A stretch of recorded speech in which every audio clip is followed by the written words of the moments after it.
بسم اللہ الرحمن الرحیم۔ السلام علیکم، میں ہوں محمد عثمان اور آپ دیکھ رہے ہیں پروگرام حرف راز اور یہ مقبول جان کے ساتھ۔ ناظرین، آج حکومت پاکستان نے بھارت کے ساتھ باقاعدہ تجارت کی منظوری دی ہے۔ پہلے مرحلے میں چینی درآمد کرنے کی اجازت دی گئی ہے اور اگلے مرحلے میں کپاس لائی جائے گی۔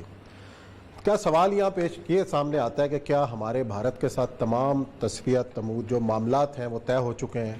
مسئلہ کشمیر کی موجودگی کے اندر پہلے یہ کہا جاتا تھا جب تک مسئلہ کشمیر حل نہیں ہوتا ہم تجارت کو پیچھے رکھیں گے، لیکن لگتا یہ ہے کہ معاملات آگے کی طرف بڑھ رہے ہیں اور حکومت یہ کیوں کرنے پر مجبور ہوئی؟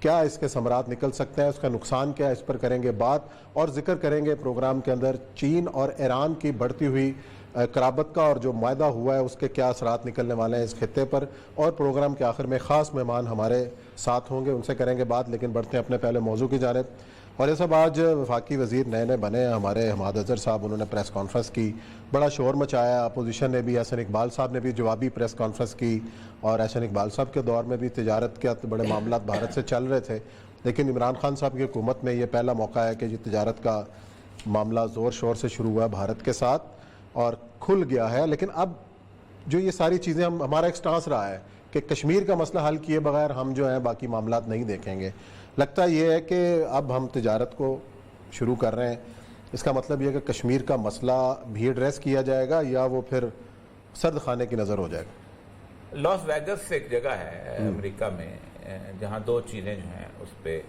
الاؤ ہیں۔ امریکہ پورے میں جوا نہیں ہے، آپ کھیل سکتے، امریکہ پوری میں آپ پروسٹیوشن نہیں الاؤڈ، منع ہے۔ لاس ویگس کو خاص طور پہ انہوں نے آزاد کیا ہوا ہے، اس وہاں پر ایک بہت بڑا کسینو ہے، 3 لوگ اس کو چلاتے ہیں، اور وہ کسینو میں جتنی آمدن ہوتی ہے وہ اسرائیل کو دے دیتا ہے۔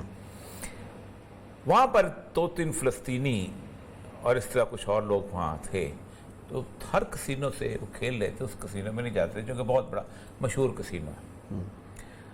تو اس نے کہا تم کیوں نہیں جاتے ہو؟ ایک رائٹ اس نے پوچھا جرنلسٹ نے، اور تم بڑے پیسے والے ہو، یہ وہ لیبنان کے بڑے ٹھیک ٹھاک تم۔ اس نے کہا ہو سکتا ہے کہ میں یہ کسینو میں پیسے خرچ کروں اور یہ پیسے اسرائیل چلے جائیں، اور اسرائیل اس میں سے کوئی ایک گولی خریدے اور وہ گولی کسی فلسطینی بچی کو لگ جائے، وہ مر جائے۔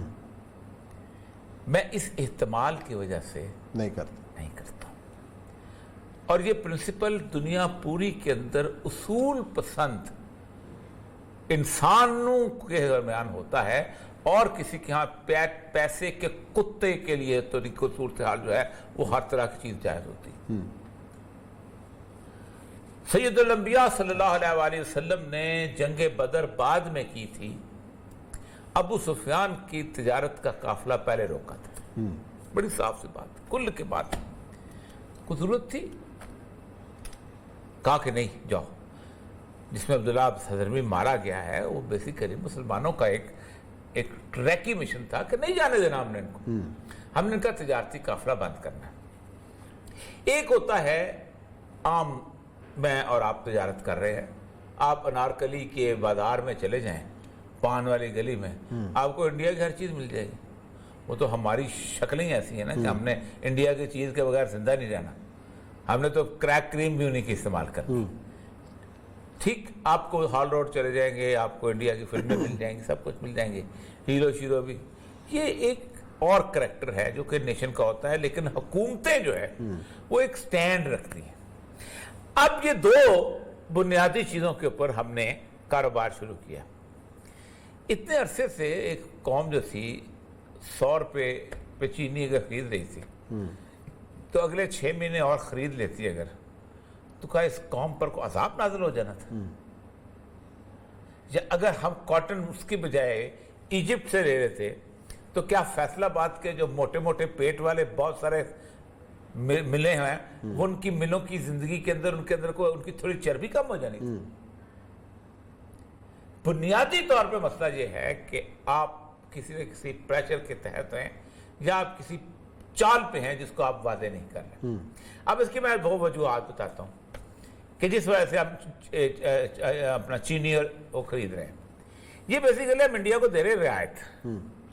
انڈیا میں 31 ملین ٹنز جو ہیں وہ گنے چینی بنی ہے۔ یہ پہلی دفعہ ہوا ہے کہ مہاراشٹر جو ہے نا ان کا، مہاراشٹر وہ ہے جس میں بامبے اور یہ سارا علاقہ آتا ہے، وہاں بھی گنا کافی ہوتا ہے. صحیح. مہاراشٹر میں 4,49,911 ہیکٹر ٹن پہ انہوں نے گنا بیجا اور یہ 40% زیادہ گنا آ گیا اور چینی بھی آ گئی.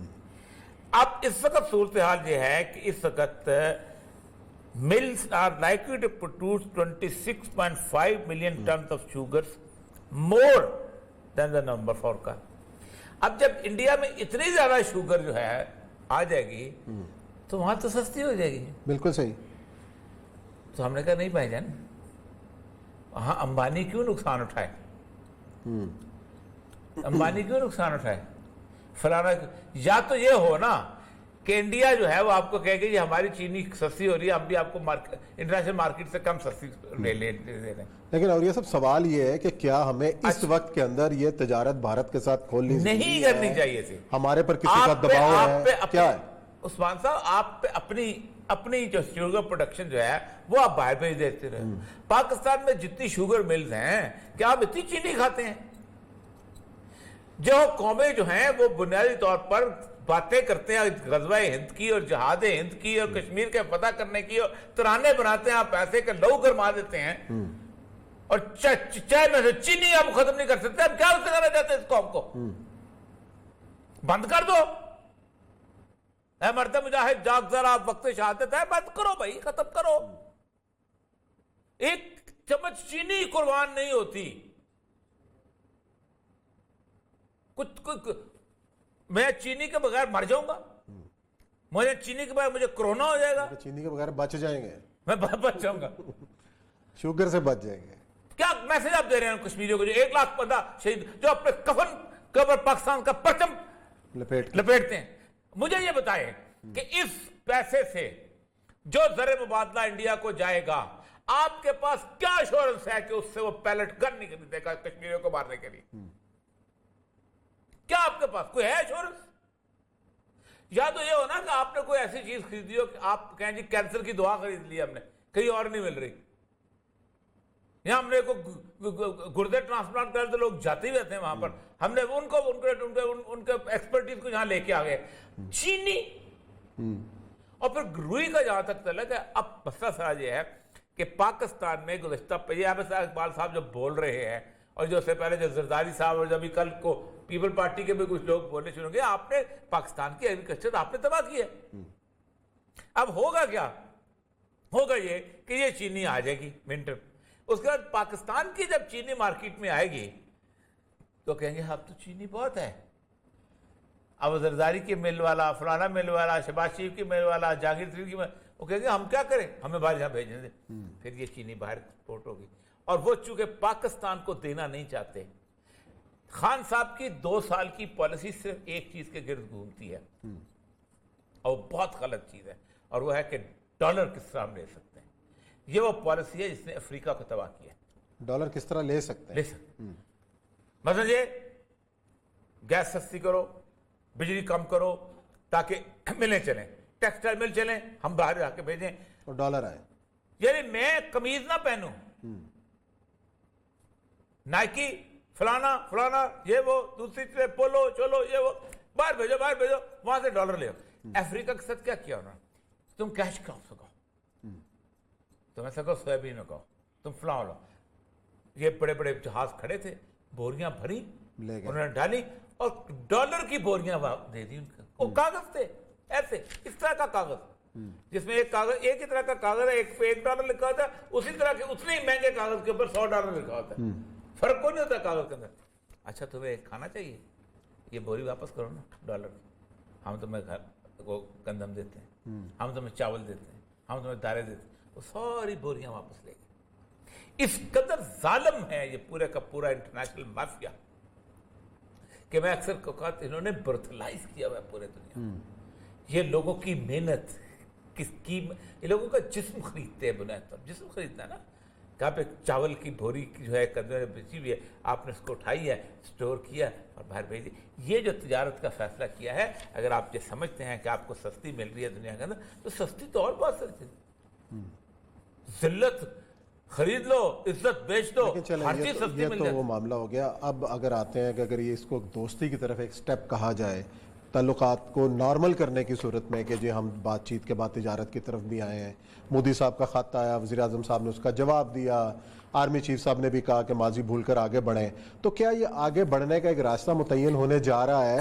اور کیا مسئلہ کشمیر کو پس پش ڈال کر ہم، آج فواد چودھری نے بڑی اچھی بات کی کہ مسئلہ کشمیر کے حل کیے بغیر آگے بڑھ ہی نہیں سکتے، تو جب یہ چیزیں ہیں تو یہ چیزیں کیا مسئلہ کشمیر کے حل کی طرف جا رہی ہیں؟ عثمان صاحب، میری نسل جو تھی نا، جو اس کی 60 سال کے اوپر عمر ہو گئی ہے، اس نے یہ پاکستان بنتے تو نہیں دیکھا، لیکن ان کے ماں باپ نے پاکستان بنتے دیکھا تھا. بالکل ایسا. مجھے آپ یہ بتائیں، آپ لاہور کے اندر آپ کا دادا کی قبر ہے، آپ کے دادی کی قبر ہے، آپ کے بزرگ یہاں رہتے رہے ہیں، وہ یہاں پر آپ کے ارد گرد بھائی بہن تھے.